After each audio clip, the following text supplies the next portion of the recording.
CEO of Massive Media, Lindsay Smith, is a wife whose day job is to get and keep people connected online and at large events. She is the organizer of the F5 Technology Expo, which will happen on April 7th at the Vancouver Convention Centre right there. And once a month or so, she drops into Studio 4 to Connected and Cyber Smart. It is my pleasure to welcome Lindsay Smith back to Studio 4 to tell us more. Hi, Fanny. Nice to see you. I've got my geek on today. You've got your geek on? Yeah, that's the new lingo. Get your geek on. Get your geek on. Well, I have my geek on too, but my geek is not as geeky as yours. Oh, no. We'll work on that. I'm a slow geek. Slower. No, you're I'm not slow, I'm just slower than some geeks. You're like the Commodore 64 of geeks?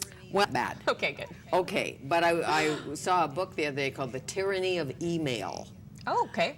People are inundated with email, yes. 200 a day, and 300, 400, 300, 500, 400. depends on how many you got out there forwarding to your inbox, right? anything you can do about that, Yeah. really? I think that it's all about just balancing your life. Hire more staff, there we go, or get spam blockers.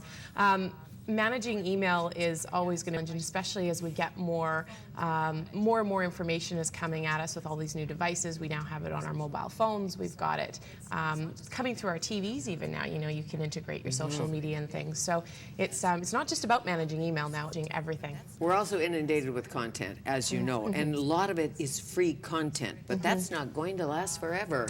Yeah, like News Corp has just in the UK started charging for their content, and this has been controversial now with Rupert Murdoch making this decision that he doesn't want Google to take their information for free and that people should be paying for it because, you know, it's taking away from his company's revenue.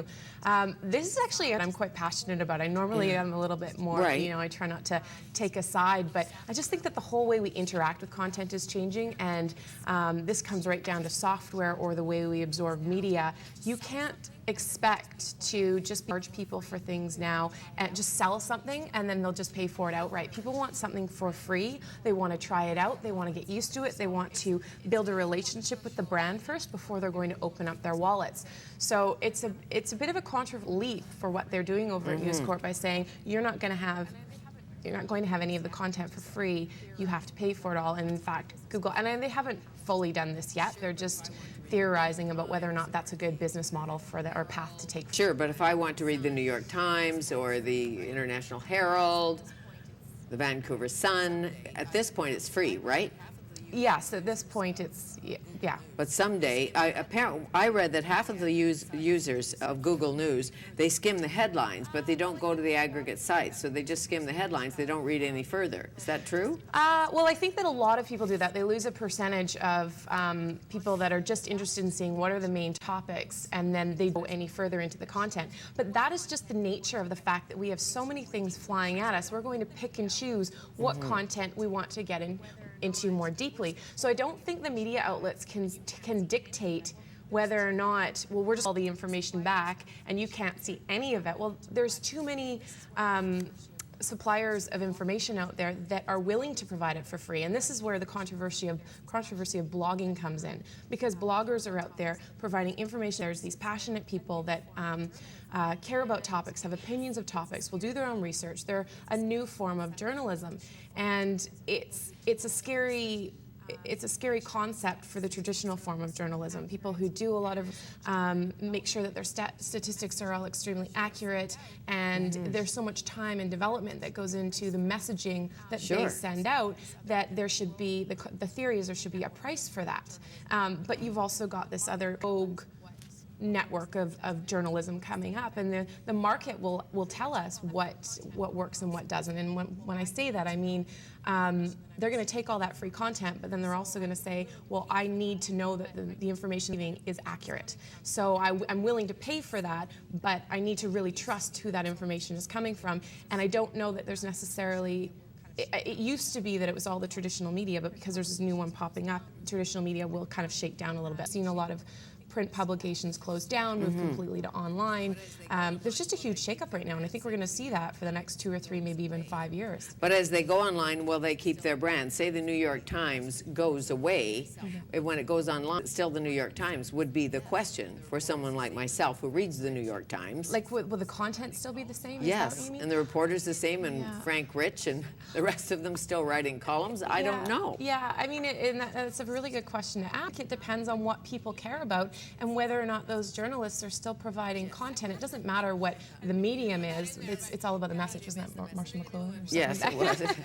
I didn't even mean to put that in there, but yeah. The medium is the message. McLuhan was way. Doug Copeland, our Doug Copeland, Generation X, has written the Marshall McLuhan small book in the series, that wonderful series, and it's well worth reading. Oh, I should do that. Yes, you should. Okay. That'll be your next project. You can read about Lester Pearson and the rest. Okay. But it's really good. Okay. Yeah.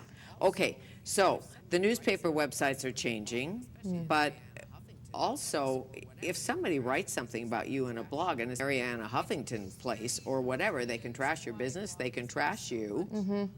It's a pretty scary world to be in, and this is why bloggers have so much power right now. And I find this very controversial. Like, I have my own blog, but what I find funny is anyone can start a blog now.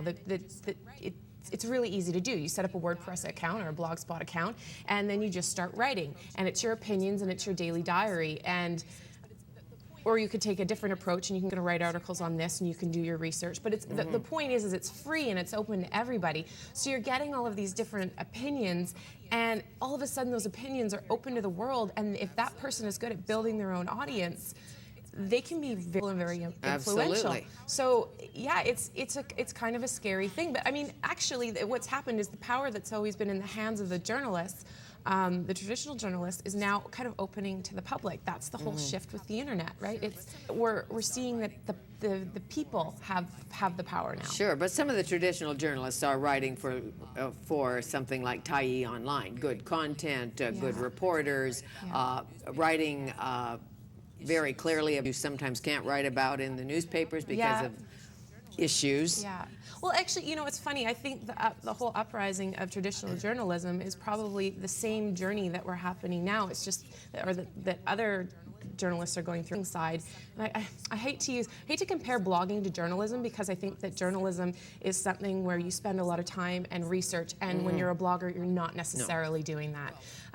Some of them are doing a really good job of that, but a lot of them are, like I said, blogs. Well, most bloggers I know just want to tell you what they think. Yeah. It's not that they're a trained journalist. Exactly. So it's more about it's opinion. A really, really great. I think this about that.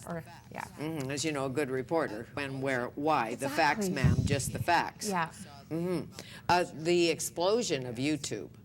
Big impact. You saw the meltdown, I'm sure, of the Abbotsford Heat coach, Jim Playfair, who hasn't, even if you knew about hockey, nada. And you saw this.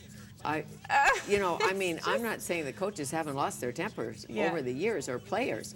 But before this, you see, you wouldn't know. It would just go away. Gossip in the locker room, and gossip on the street, and gossip in Abbotsford. But with YouTube. Yeah, you're on. Everybody's in the spotlight now. We are more accountable for our actions.